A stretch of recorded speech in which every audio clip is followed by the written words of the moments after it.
વિદ્યાર્થી મિત્રો, આપણે જાણીએ છીએ કે કોઈ પણ સજીવના શરીરમાં જે લક્ષણો છે અને એ સજીવના શરીરનું અથવા તો સજીવનું શરીર જેનું બનેલું છે એ કોષનું બંધારણ મુખ્યત્વે પ્રોટીનનું બનેલું છે.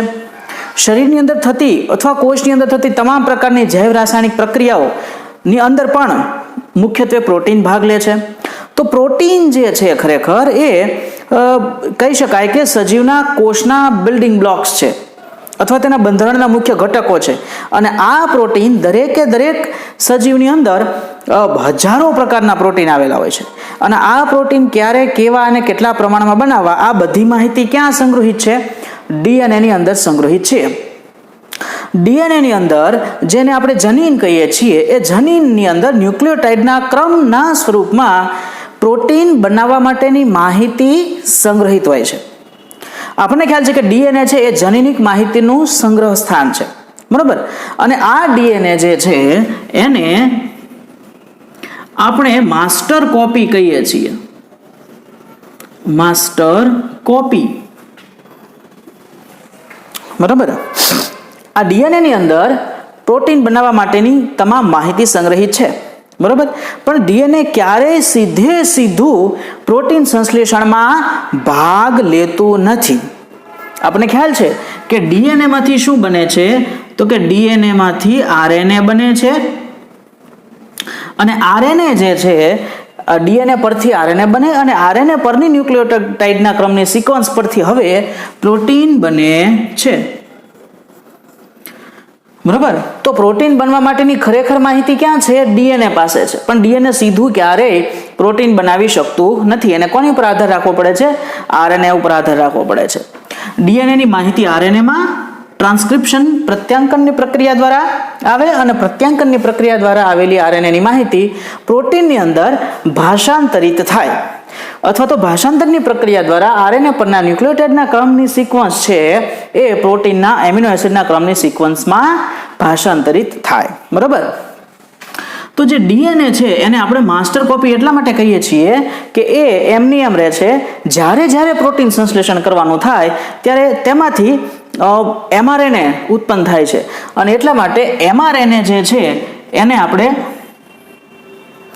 મેસેન્જર આરએનએ, માસ્ટર કોપીનો મેસેજ લઈને આવતું આરએનએ, બરાબર. તો આની અંદર માહિતી હોય છે, બરાબર. એ આપણે જોઈ લીધું. હવે એમઆરએનએ માંથી પ્રોટીન બનવાની પ્રક્રિયા છે એ આપણે આજે જોવાની છે, કે જેને આપણે કહીએ છીએ ભાષાંતર. શા માટે ભાષાંતર કહીએ છીએ એ પણ આપણે અગાઉ વાત કરેલી છે, બરાબર. કે ભાષાંતરની પ્રક્રિયા એટલે કે ન્યુક્લિયોટાઇડના ક્રમની સિક્વન્સ જે છે એ એમિનો એસિડના ક્રમની સિક્વન્સની અંદર ફેરવાઈ જાય એટલે આખી ભાષા છે એ બદલી જાય છે. તો આપણે આ ભાષાંતરની પ્રક્રિયાની આજે વાત કરવાની છે. જોઈએ આ ભાષાંતરની પ્રક્રિયા માટે કઈ કઈ વસ્તુની જરૂર પડશે. તો એક પહેલું તો કે પ્રોટીન બનાવવું છે તો એમઆરએનએ ની જરૂરિયાત તો પહેલી પડશે, બરાબર. તો એમઆરએનએ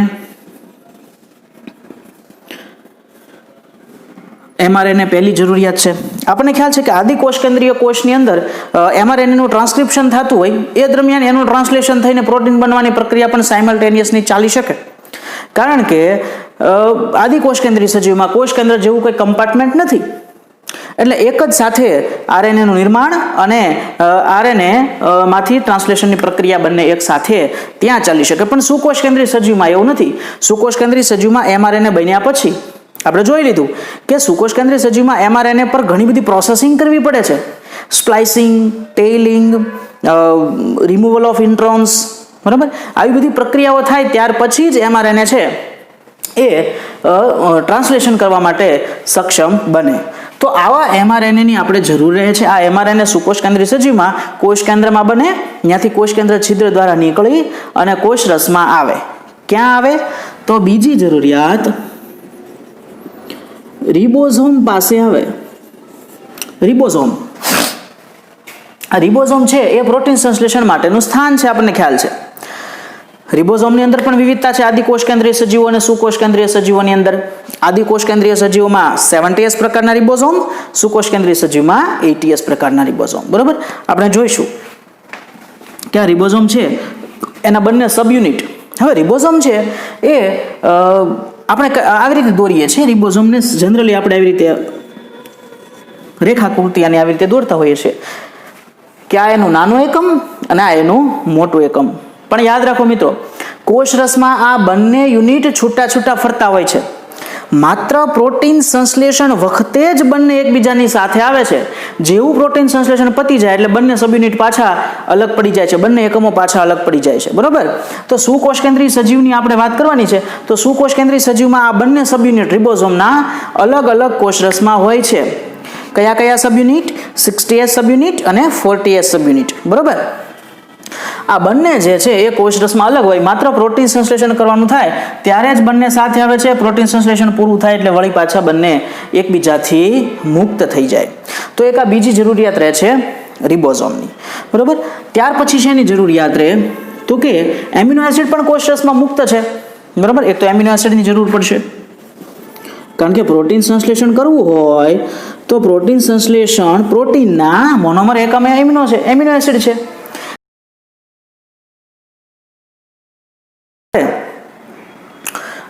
એમિનો એસિડ છે, પણ સજીવની અંદર પ્રોટીન સંશ્લેષણની પ્રક્રિયામાં ભાગ લેતા હોય એવા 20 એમિનો એસિડ છે. બરાબર?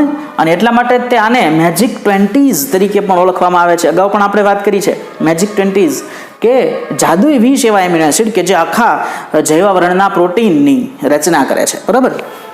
એને 20 આલ્ફાબેટ્સ ઓફ બાયોપ્રોટીન્સ એવું પણ કહેવામાં આવે છે.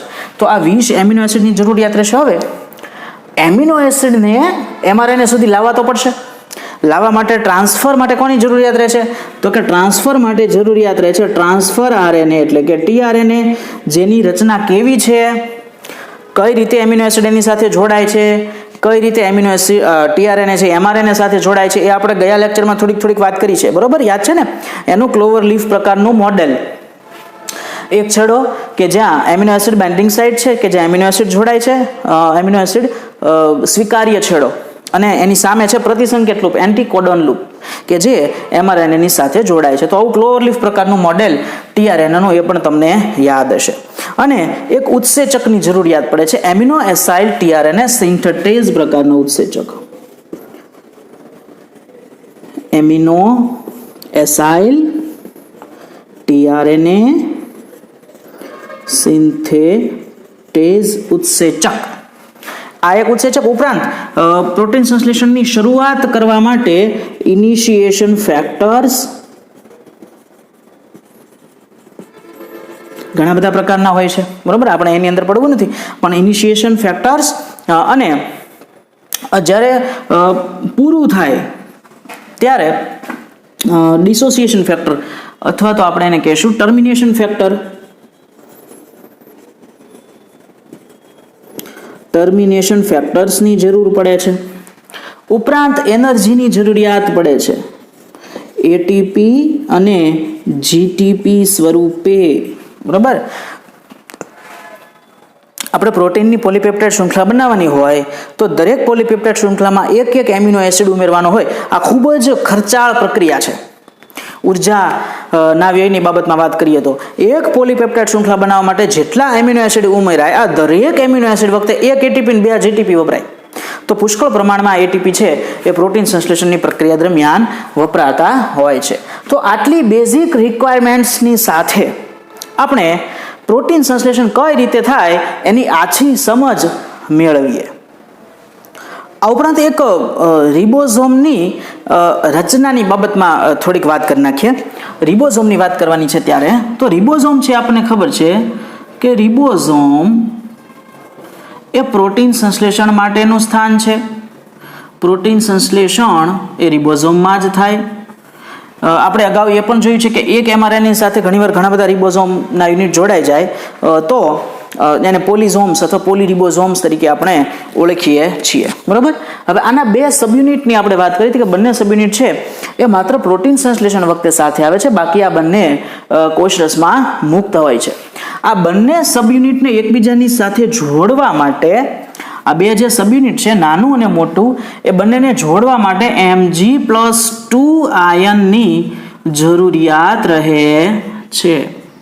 તો અહીંયા જોયું મિત્રો, આપણે ખનિજ આયનોનો રોલ પણ આપણે સાથે સાથે જોતા જઈએ છીએ. Mg+2 મેગ્નેશિયમ આયનની હાજરીમાં જ નાનું અને મોટું સબયુનિટ એકબીજાની પાસે આવે છે. હવે જ્યારે પ્રોટીન સંશ્લેષણ પૂરું થાય ત્યારે એ બંને વળી પાછા છૂટા પડી જાય. આ બે સબયુનિટની વાત કરીએ તો એની આંતરિક રચનાની જો વાત કરીએ તો સૌપ્રથમ આપણે નાના સબયુનિટની વાત કરીએ. ફોર એક્ઝામ્પલ, આ નાનું સબયુનિટ છે અને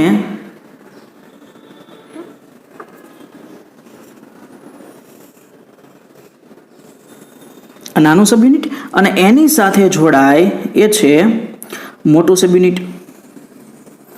આપણે આવી સામાન્ય આકૃતિ દ્વારા દોરીએ છીએ, પણ તમે ઘણી ઇન્ટરનેટમાં સર્ચ કરજો, રિબોઝોમના જે યુનિટ છે એની અલગ અલગ ટાઈપની આકૃતિ છે તમને જોવા મળશે, એનું 3D સ્ટ્રક્ચર છે એ જોવા મળશે.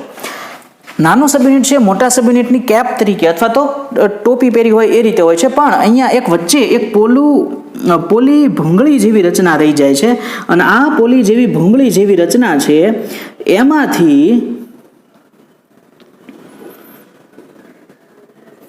mRNA છે એ પસાર થતું હોય છે. અહીંથી mRNA પસાર થાય છે, બરાબર. મોટા અને નાના સબયુનિટ વચ્ચેની જે આ પોલી ભૂંગળી જેવી રચના છે એમાંથી mRNA ખરેખર પસાર થતું હોય છે. ઉપરાંત આ જે મોટું સબયુનિટ છે, આ મોટા સબયુનિટની અંદર પણ અલગ અલગ વિભાગ આવેલા હોય છે. આવા 3 વિભાગ હોય છે. 3 વિભાગ હોય છે, બરાબર. A વિભાગ, P વિભાગ અને E વિભાગ. આને અનુક્રમે આપણે A સાઇટ, P સાઇટ અને E સાઇટ તરીકે ઓળખતા હોઈએ છીએ. હવે આ સાઇટ છે એ શું છે તો કે એ સાઇટ છે એ શું છે તો કે એ સાઇટથી એન્ટ્રી થાય છે, બરાબર. mRNA છે એ ક્યાંથી દાખલ થાય તો કે એ સાઇટથી દાખલ થાય. ખરેખર તો રિબોઝોમ છે ને એ mRNA ની અંદર જાય છે, રિબોઝોમ ખસે છે, બરાબર. પણ આપણે અહીંયા એવું રાખીએ કે mRNA ની અહીંયાથી tRNA છે એક tRNA mRNA ની અંદર હોય ત્યારે tRNA અહીંયાથી આવે છે એ સાઇટથી આવે, એટલા માટે એનું નામ છે amino acyl site. Amino acyl site કે જ્યાં tRNA છે એ એમિનો એસિડને લઈને આવશે, બરોબર. પછીની સાઇટ છે P સાઇટ. આ P સાઇટ છે એ ખરેખર ત્યાં બે એમિનો એસિડ એકબીજા સાથે પેપ્ટાઇડ બંધથી જોડાય છે અને એટલા પેપ્ટાઇડ બંધ બનતો હોવાને કારણે એ સાઇટનું નામ છે પેપ્ટિડાઇલ સાઇટ. પેપ્ટિડાઇલ સાઇટ. અહીંયા જ્યારે tRNA આવશે ત્યારે અગાઉના એમિનો એસિડની સાથે એનો એમિનો એસિડ પેપ્ટાઇડ બંધથી જોડાઈ જશે. અહીંયા આ બાબત મુક્ત થશે અને હવે અહીંયા જે tRNA આવે એ એમિનો એસિડથી છૂટો પડી ગયેલો હોય અને અહીંયાથી એ એક્ઝિટ થઈ જાય. એટલા માટે છેલ્લી સાઇટ છે એનું નામ છે E સાઇટ, એક્ઝિટ સાઇટ, બરોબર. તો આ 3 સાઇટના નામ યાદ રાખવાના. એન્ટ્રી ક્યાંથી થાય? એ સાઇટ, પછી P સાઇટ. P સાઇટ ઉપર આવે એટલે એનો એમિનો એસિડ અગાઉના એમિનો એસિડની સાથે પેપ્ટાઇડ બંધથી જોડાઈ જાય. પેપ્ટાઇડ બંધથી જોડાઈ જાય એટલે હવે આ પેપ્ટાઇડ બંધથી જોડાયેલા એમિનો એસિડ આનેથી tRNA છૂટો પડી જાય. આગળ જેવું યુનિટ ખસે એટલે tRNA છે એ સાઇટ ઉપર આવી જાય અને E સાઇટ ઉપરથી એક્ઝિટ થઈને મુક્ત થઈ જાય અને અહીંયા આગળ નવી પેપ્ટાઇડ શૃંખલા છે એ બનતી જાય, બરોબર. આ વસ્તુ થોડીક ઇમેજિનેશન કરવી થોડીક અઘરી પડે, એટલા માટે એવું કરજો કે ઇન્ટરનેટ ઉપર પ્રોટીન સિન્થેસિસ એવું સર્ચ કરી અને એના એનિમેશન જોજો. જેમ જેમ એનિમેશન જોશો એમ આ બાબત છે એ થોડીક ક્લિયર થતી જશે, બરાબર.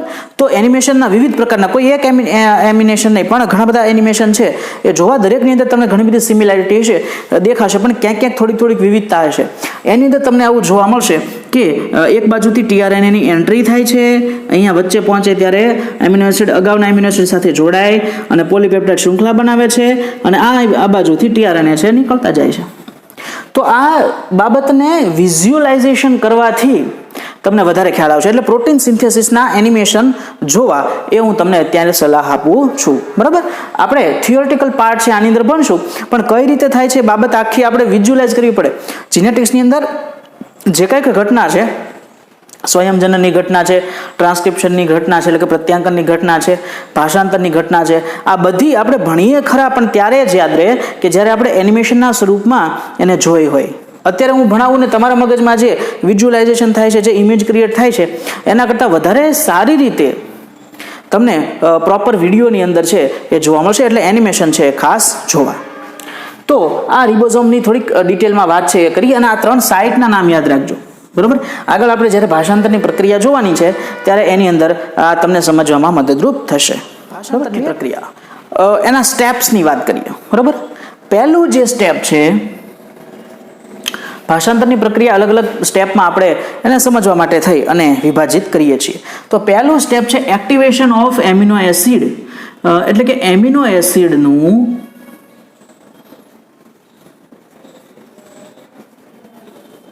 સક્રિયકરણ.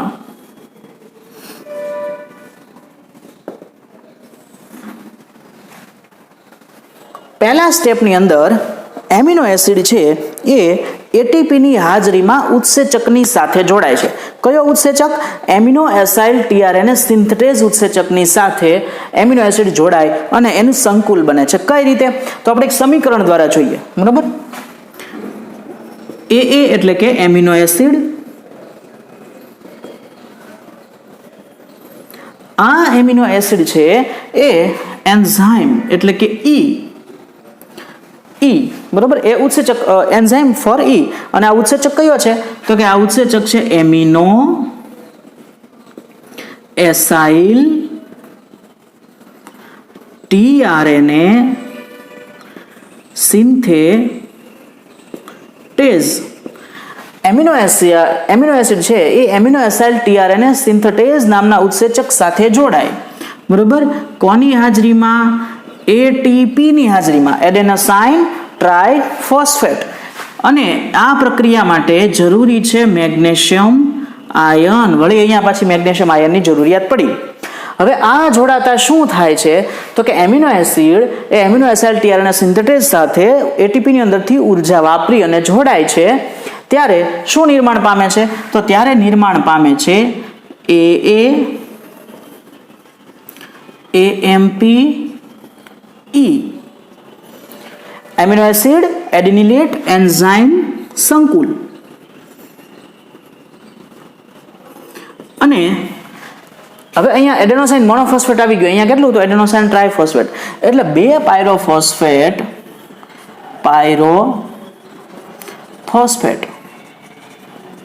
એ મુક્ત થઈ જાય. અહીંયા મહત્વનું આ છે, આ બાબતનું નિર્માણ થવું. એમિનો એસિડ AMP એડિનિલેટ એન્ઝાઇમ સંકુલ. આને શું કહીશું આપણે? Amino acid. હવે આ AMP છે એટલે શું? તો કે એડેનોસાઇન મોનોફોસ્ફેટ, એટલે કે એડિનિલેટ એટલે કે ઉત્સેચક કયો? આ ઉત્સેચક એમિનો એસાઇલ ટીઆરએનએ સિન્થેટેઝ. આખું નામ નથી લખતા, પણ આપણે એ માત્ર એની જગ્યાએ લખી નાખીએ ઉત્સેચક સંકુલ, બરોબર. આવું સંકુલ બને, એમિનો એસિડ એડિનિલેટ એન્ઝાઇમ સંકુલ. ઉત્સેચકની સાથે એમિનો એસિડ જોડાયેલો હોય અને વળી એડેનોસાઇન મોનોફોસ્ફેટ એડિનિલેટ એની સાથે જોડાયેલો હોય, આવું સંકુલ બને. એટલે પહેલું સ્ટેપ પૂરું થાય, એમિનો એસિડનું સક્રિયકરણ. હવે આવો સક્રિયકરણ પામેલો એમિનો એસિડ એ કોની સાથે જોડાય? તો કે એ ટીઆરએનએ ની સાથે જોડાય. ટીઆરએનએ ની સાથે જ્યારે એમિનો એસિડ જોડાય ત્યારે આ ઉર્જા છે કોને મળે છે? AMP સ્વરૂપે ઉર્જા છે મળે ટીઆરએનએ ને. અને એટલા માટે આપણે એને કહીએ છીએ ટીઆરએનએ નું ચાર્જિંગ, અથવા તો આપણે એને કહીશું ટીઆરએનએ નું આવેશીકરણ. જોઈએ એ સ્ટેપ. તો બીજું સ્ટેપ છે ટીઆરએનએ નું આવેશીકરણ. આને આપણે બીજા કયા નામે ઓળખીએ છીએ? તો કે ચાર્જિંગ ઓફ ટીઆરએનએ તરીકે પણ આપણે એને ઓળખીએ છીએ, બરાબર. ટીઆરએનએ નું ચાર્જિંગ કઈ રીતે થાય? તો કે આ જે સંકુલ બન્યું છે એમિનો એસિડ એડિનિલેટ ઉત્સેચક સંકુલ, એ હવે જોડાય છે ટીઆરએનએ ની સાથે. તો AMP સંકુલ વત્તા ટીઆરએનએ ની સાથે એ જોડાય. જેવું ટીઆરએનએ ની સાથે જોડાય એટલે હવે આ એમિનો એસિડ છે એ ટીઆરએનએ સાથે ટ્રાન્સફર થઈ જાય. એટલે એમિનો એસિડ અને ટીઆરએનએ નો ગ્રુપ બને અને બાકીના બે મુક્ત થઈ જાય, એડેનોસાઇન મોનોફોસ્ફેટ પણ મુક્ત થઈ જાય કોષરસમાં, અને એન્ઝાઇમ પોતે વળી પાછો મુક્ત થઈ જાય. આ એન્ઝાઇમ વળી પાછો એમિનો એસિડ ટીઆરએનએ સિન્થેટેઝ છે વળી પાછો એમિનો એસિડને સક્રિય કરવા માટે આવી જાય. બરોબર. હવે અહીંયા આપણને આની પ્રોડક્ટ કઈ મળી છે તો કે એમિનો એસિડ અને ટીઆરએનએ નું સંકુલ. બરોબર. એમિનો અસાઇલ ટીઆરએનએ, આને કહેવાય એમિનો એસાઇલ ટીઆરએનએ. બરાબર. Amino acyl tRNA. અને આવો એમિનો એસિડ યુક્ત ટીઆરએનએ છે એ કોષરસમાંથી ક્યાં જાય તો કે એ કોષરસમાંથી જાય પ્રોટીન સંશ્લેષણ થતું હોય ત્યાં, જ્યારે એનો વારો આવે ત્યારે. બરાબર. હવે અહીંયા એક યાદ રાખવાનું કે આ જે ઉત્સેચક છે એમિનો એસિડ ટીઆરએનએ સિન્થેટેઝ, આ ઉત્સેચક દરેક એમિનો એસિડ માટે અલગ હોય. બરાબર. એટલે દરેક પ્રકારના એમિનો એસિડને એક્ટિવેટ કરવા માટેનો આ ઉત્સેચક અલગ જોવા મળે છે. એટલે 20 એમિનો એસિડ માટે 20 પ્રકારના એમિનો એસિડ ટીઆરએનએ સિન્થેટેઝ ઉત્સેચક અલગ અલગ આવેલા હોય. ઓકે. હવે આપણે આ એમિનો એસિડ ટીઆરએનએ જે છે એની મદદથી પ્રોટીન સંશ્લેષણની પ્રક્રિયાની શરૂઆત કરવાની છે. જોઈએ કે પ્રોટીન સંશ્લેષણની પ્રક્રિયા કઈ રીતે સ્ટાર્ટ થાય છે. તો પ્રોટીન સંશ્લેષણની પ્રક્રિયા સ્ટાર્ટ કરતા પહેલા આપણે બીજા સ્ટેપમાં જોયું હતું કે already amino acid tRNA amino acyl tRNA સંકુલ બની ગયું છે. બરોબર. હવે પ્રારંભની વાત કરીએ તો આપણને ખ્યાલ છે કે જે એમઆરએનએ છે પ્રારંભ થાય ત્યારે કેની જરૂર પડશે તો કે એમઆરએનએ ની જરૂર પડશે. ઉપરાંત રિબોઝોમના છૂટા છૂટા સબયુનિટ છે એ બંનેને જોઈન્ટ કરવા પડશે. બરાબર. તો આ બધી બાબત કઈ રીતે થાય છે એ જોઈએ. તો શરૂઆત થાય છે એમઆરએનએ થી. તો પ્રારંભમાં એમઆરએનએ છે, આવો એમઆરએનએ છે. બરાબર. ફોર એક્ઝામ્પલ આપણે એની સિક્વન્સ છે લખી નાખીએ.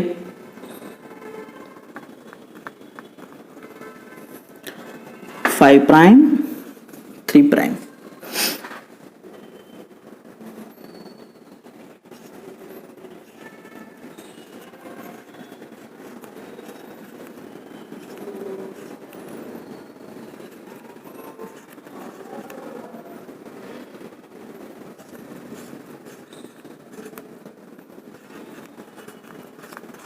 ફોર એક્ઝામ્પલ આવી રીતે કોઈ એમઆરએનએ છે. બરાબર. તો એક તો આ એમઆરએનએ ની જરૂર પડશે. હવે એમઆરએનએ પર પ્રોટીન સંશ્લેષણની શરૂઆત ક્યાંથી થાય તો આપણને ખબર છે પ્રોટીન સંશ્લેષણની શરૂઆત હંમેશા સ્ટાર્ટિંગ કોડોનથી થાય, પ્રારંભિક સંકેતથી થાય. તો પ્રારંભિક સંકેત કયો છે આપણને ખ્યાલ છે પ્રારંભિક જનીન સંકેત કયો છે યાદ કરો AUG એ પ્રારંભિક જનીન સંકેત છે.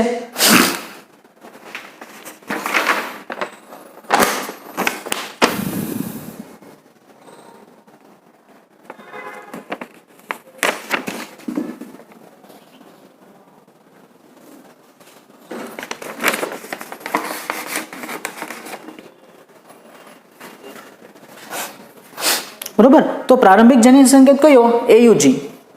તો ભાષાંતરની પ્રક્રિયા 5 પ્રાઇમ ટુ 3 પ્રાઇમ આગળ ચાલશે. તો અહીંયા આગળથી જોતું જવાનું કે જ્યાં સુધી AUG ન આવે ત્યાં સુધી ભાષાંતરની પ્રક્રિયા શરૂઆત થાય નહીં. તો અહીંયાથી આપણે જોતા જઈએ CGUAUG. તો અહીંયા જતા આપણને આ AUG મળે છે. મતલબ કે આ AUG છે એ અહીંયા પ્રારંભિક જનીન સંકેત છે.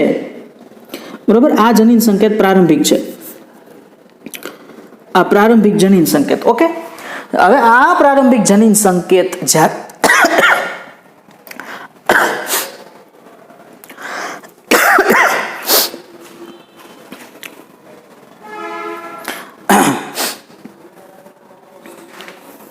તો શરૂઆતમાં આ જે પ્રારંભિક જનીન સંકેત છે એની પાસે આવી અને નાનું સબયુનિટ જોડાય. બરોબર. આ નાનું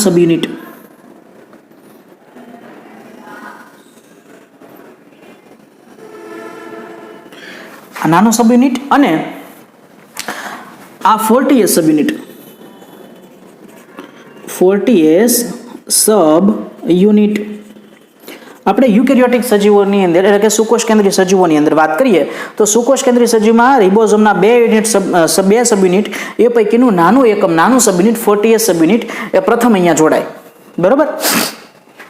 હવે મેગ્નેશિયમ +2 ની હાજરીમાં એટલે કે Mg+2 ની હાજરીમાં સોરી હજી Mg+2 નહીં પણ હવે જેવું નાનું સબયુનિટ આવે એટલે અહીંયા AUG પાસે આપણી પાસે ઓલરેડી બીજા સ્ટેપમાં શું બનીને તૈયાર છે તો કે આપણે બીજા સ્ટેપની અંદર એમિનો અસાઇલ tRNA તૈયાર છે અને પ્રારંભિક tRNA હંમેશા પ્રારંભ ક્યાંથી થાય AUG થી થાય અને AUG જનીન સંકેત હોય ત્યારે અહીંયા જે tRNA આવે તે પ્રારંભિક એમિનો એસિડ કયો લઈને આવે તો પ્રારંભિક એમિનો એસિડ હંમેશા કયો હોય યાદ કરો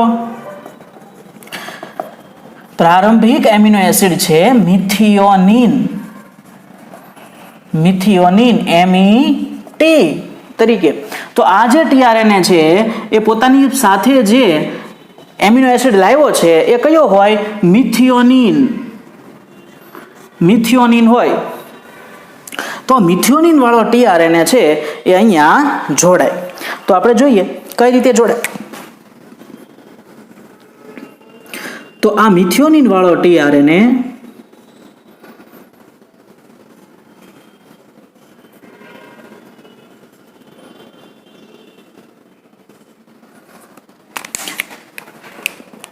જેના પ્રતિસંકેત લૂપ કેવો હોય તો કે A ની સામે U ની સામે અને G ની સામે UAC આવો UAC પ્રતિસંકેત લૂપ ધરાવતો tRNA કે જે તેની સાથે કોને લાવ્યો છે તો એની સાથે લાવ્યો છે મિથિયોનિન.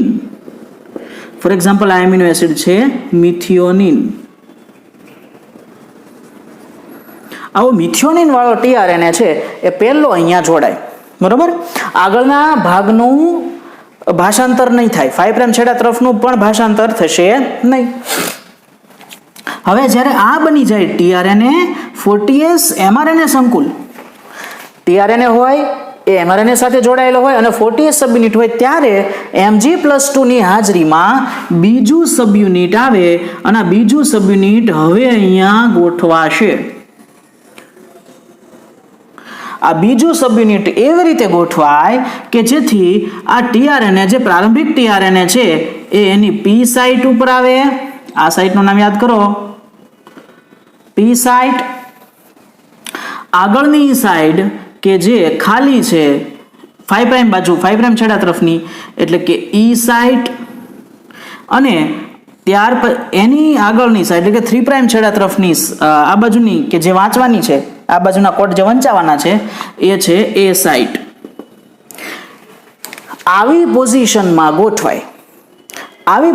ગોઠવાય એટલે હવે એને આપણે ભાષાંતરનો પ્રારંભ તરીકે ઓળખી શકીએ. બરોબર. પહેલો tRNA હંમેશા કોણ આવે તો કે મિથિયોનિન એમિનો એસિડ લઈને આવેલો tRNA જ આવે. એનો પ્રારંભિક જનીન સંકેત કયો AUG અને tRNA પર પ્રતિસંકેત કયો હોય UAC. બરોબર. આવું જ્યારે થાય Mg+2 ની હાજરીમાં બંને યુનિટ ભેગા થાય આને કહેશું આપણે ભાષાંતર પ્રક્રિયાનો પ્રારંભ.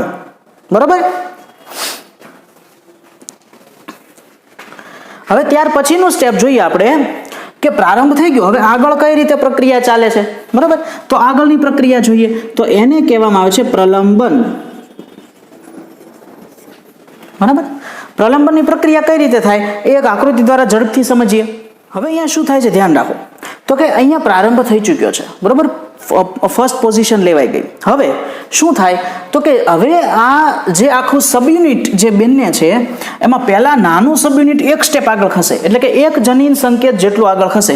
પહેલા 40 સબયુનિટ આગળ ખસે એટલે 40 સબયુનિટ અત્યારે 40 સબયુનિટની અંદર જુઓ તો પહેલો જે પ્રારંભિક એમિનો એસિડ હતો એ ક્યાં છે પ્રારંભિક tRNA વચ્ચે છે P સાઇટ ઉપર એ એક સાઈડ આ બાજુ ખસે એક સ્ટેપ એટલે કે એક જનીન સંકેત જેટલું એટલે કે 3 ન્યુક્લિયોટાઇડ જેટલું આગળ ખસે એટલે કે E સાઇટ છે. બરોબર.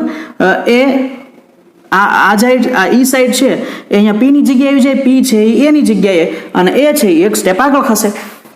ક્લિયર. તો આખું સબયુનિટમાં પહેલું 40 સબયુનિટ આગળ ખસે એટલે આ રીતે હવે થાય.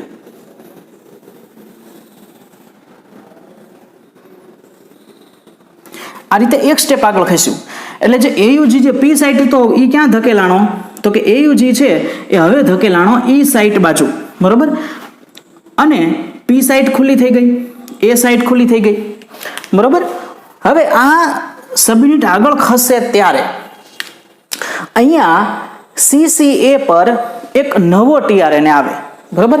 પછીનો જનીન સંકેત એટલે કે CCA એટલે અહીંયા એક નવો જ tRNA આવશે.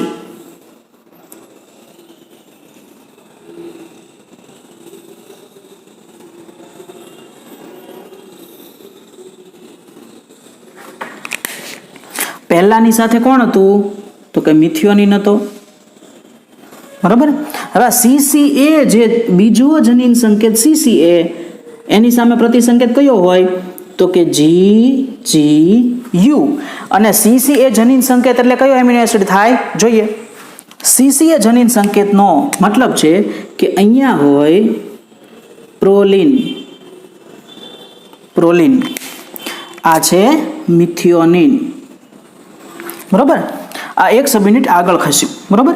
આગળ ખસે, બરાબર, એટલે અહીંયા નવો એક એમિનો એસિડ આવે. જ્યારે આગળ ખસે ત્યારે શું થાય? તો કે અહીંયા આ જે છે એ અહીંયા આવશે.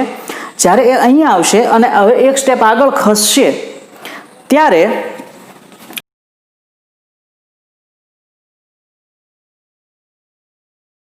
છૂટો પડી જાય અને આ મિથિયોનિન છે એ પ્રોલિન સાથે પેપ્ટાઇડ બંધથી જોડાઈ જાય, બરાબર. અહીંયાથી આ છૂટો એક્ઝિટ સાઇટ ઉપરથી, અને હવે આ જે મોટું સબયુનિટ છે એમાં આવી રીતે થાય. આ એક્ઝિટ સાઇટ, આ જે સાઇટ હતી આ એક્ઝિટ સાઇટ, આ પી સાઇટ અને આ એન્ટ્રી સાઇટ ઈ સાઇટ. ઓકે. હવે શું થયું? તો કે આ અહીંયાથી છૂટો પડી જશે. હવે અહીંયા નવો એક tRNA આવશે. નવો tRNA કોની સાથે? UAC ની સાથે જોડાશે,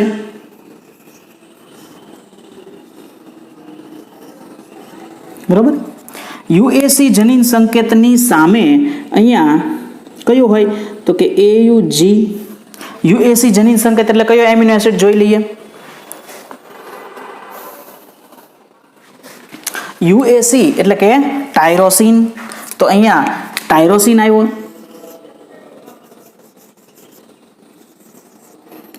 TYR, બરોબર, ટાયરોસિન. હવે શું થાય? તો કે હવે વળી પાછું એક સ્ટેપ આગળ ખસશે. જેમ જેમ એક સ્ટેપ આગળ ખસતા જશે એમ અહીંયા પાછળના એક tRNA છે એ મુક્ત થતા જશે. એટલે કે એક્ઝિટ સાઇટ ઉપરથી એક tRNA નીકળતો. હવે આ સબયુનિટ આગળ ખસે ત્યારે શું થાય? તો કે આ બંનેની વચ્ચે પોલીપેપ્ટાઇડ બંધનું નિર્માણ થાય. અહીંયા હવે પોલીપેપ્ટાઇડ શૃંખલા બની ગઈ. એક સ્ટેપ આગળ ખસશે એટલે હવે આ tRNA અહીંયાથી છૂટો પડી જશે. એટલે એક tRNA છે એ એક્ઝિટ સાઇટ ઉપરથી નીકળતો જાય અને એ સાઇટ ઉપરથી એક tRNA આવતો જાય. આ એ સાઇટ ઉપર આવેલો tRNA એ જ્યારે સબયુનિટ આગળ ખસે ત્યારે પી સાઇટ ઉપર રહેલા અગાઉના tRNA પરના એમિનો એસિડ સાથે પેપ્ટાઇડ બંધથી જોડાતો જાય. આમ ને આમ શૃંખલા છે એ આગળ ચાલતી જાય. આ પ્રક્રિયાને કહેવાય પ્રલંબનની પ્રક્રિયા. ઓકે. તો પ્રલંબનની પ્રક્રિયામાં 40S અને 60S સબયુનિટ આગળની બાજુ ખસતા જાય, અગાઉના એમિનો એસિડ tRNA નીકળતા જાય, નવા tRNA પોતપોતાના એમિનો એસિડને લઈને આવતા જાય. ક્રમિક પાછળના tRNA છે એકબીજા સાથે પેપ્ટાઇડ બંધથી જોડાતા જાય. આ પ્રક્રિયા ક્યાં સુધી ચાલુ રહે? તો કે આ પ્રક્રિયા આગળ ને આગળ ચાલુ રહે જ્યાં સુધી સ્ટોપ કોડોન આવી ન જાય ત્યાં સુધી, બરોબર. સ્ટોપ કોડોન આવે ત્યારે શું થાય એ જોઈએ. સ્ટોપ કોડોન આવે એટલે ભાષાંતરની પ્રક્રિયા પૂરી થશે. તો એ સ્ટોપ કોડોન આવે ત્યારની વાત જોઈએ કે ભાષાંતરની પ્રક્રિયા રીતે આગળ લંબાતી જાય, પૂરી ક્યારે થાય. તો અહીં આકૃતિમાં સમજાવ્યું છે કે સમાપન કઈ રીતે થાય. જ્યારે આ જ્યાં સુધી અહીંયા જનીન સંકેતો એક આવતા જશે, બંને સબયુનિટ આગળ ખસતા જશે, એમિનો એસિડ એકબીજા સાથે પેપ્ટાઇડ બંધથી જોડાતા જશે, એક્ઝિટ સાઇટમાંથી tRNA પાછળના tRNA નીકળતા જશે અને એ સાઇટ ઉપરથી નવા tRNA ની એન્ટ્રી ચાલુ રહેશે, આવતા રહેશે. ક્યાં સુધી? તો કે જ્યાં સુધી આ જનીન સંકેતો છે એ વંચાતા UCC, GAC, UAA, એટલે જુઓ અહીંયા આ UAA આવ્યું. UAA એટલે શું? તો કે સ્ટોપ કોડોન. UAA અથવા તો આ સ્ટોપ કોડોન છે. કયા કયા સ્ટોપ કોડોન છે? UAA, UAG અને UGA. આ 3 સ્ટોપ કોડોન પૈકી કોઈ પણ એક સ્ટોપ કોડોન એ સાઇટ ઉપર જ્યારે આવે ત્યારે હવે આ સ્ટોપ કોડોન માટે પ્રતિસંકેત ધરાવતો હોય એવો કોઈ TRNA નથી. એ આપણે TRNA ની રચના વખતે જોયું. એટલે આ જનીન સંકેતની સામે કોઈ પ્રતિસંકેત વાળો TRNA આવશે જ નહીં. અહીંયા TRNA આવશે જ નહીં તો નવો એમિનો એસિડ આવશે જ નહીં. અને હવે જો આ સબયુનિટ આગળ ખસે તો આ TRNA છે એ પાછળ જાય અને એ અહીંયાથી છૂટો પડી જાય અને અહીંયાથી પોલીપેપ્ટાઇડની જે શૃંખલા છે એ પણ છૂટી પડી જાય. તો જ્યારે mRNA પર સ્ટોપ કોડોન આવે ત્યાં સુધી પ્રોટીન સંશ્લેષણની પોલીપેપ્ટાઇડ શૃંખલામાં એમિનો એસિડ એકબીજા સાથે પેપ્ટાઇડ બનતી જોડાય અને શૃંખલા બનવાનું ચાલુ રહે છે. જેવો અહીંયા સ્ટોપ કોડોન આવે એટલે પ્રોટીન સંશ્લેષણની સમાપ્તિ થાય. હવે તો કે નવો TRNA આવ્યો, કોઈ અહીંયા TRNA આવ્યો જ નથી એટલે પ્રોટીન સંશ્લેષણ પૂરું થયું. પણ આ બધું છૂટું કઈ રીતે પડે? તો એની માટે ટર્મિનેશન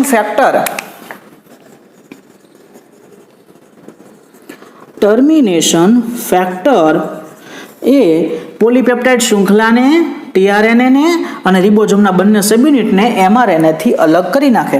તો ટર્મિનેશન ફેક્ટરની જરૂરિયાત રહે છે બધું છૂટું કરવા માટે. અને ત્યારે હવે આપણને ફાઇનલી ભાષાંતરની પ્રક્રિયા દરમિયાન શું મળ્યું? તો કે ભાષાંતરની પ્રક્રિયા દરમિયાન આપણને આ પોલીપેપ્ટાઇડ શૃંખલા મળે કે જેમાં ઘણા બધા એમિનો એસિડ એકબીજાની સાથે પેપ્ટાઇડ બંધથી જોડાયેલા હોય. આવી પોલીપેપ્ટાઇડ શૃંખલા મળે. પોલીપેપ્ટાઇડ શૃંખલા પ્રાપ્ત થાય. આ પોલીપેપ્ટાઇડ શૃંખલા એ પ્રોટીનનું પ્રાથમિક સ્વરૂપ છે. આ કયું સ્વરૂપ છે? પ્રાથમિક. અહીંયા જીનેટિક્સની બાબતની વાત કરીએ તો પ્રોટીન સંશ્લેષણ પૂરું થઈ ગયું, પણ હજી આ પ્રોટીન છે એને પ્રોસેસિંગ કરવું પડે. આ તો પ્રાથમિક સ્વરૂપ છે. હવે ત્યાર પછીનું જે સ્ટેપ છે એ છે મોડિફિકેશન. Final step modification. મોડિફિકેશનની અંદર જે પ્રાથમિક સ્વરૂપ છે પોલીપેપ્ટાઇડનું એની અંદર ફેરફાર થાય છે અને આ પ્રોટીન પ્રાથમિક સ્વરૂપમાંથી દ્વિતીયક સ્વરૂપ alpha helix beta plated sheet, ઘણીવાર તૃતીય સ્વરૂપ નવા બીજા પોલીપેપ્ટાઇડ એની સાથે આવીને જોડાઈ જાય અને અમુક પ્રોટીન તો ચતુર્થક સ્વરૂપે ધરાવે છે. હિમોગ્લોબિનની અંદર આપણને ખબર છે કે 2 આલ્ફા અને 2 બીટા સબયુનિટ વળી ઉપરાંત બિન પ્રોટીનમાં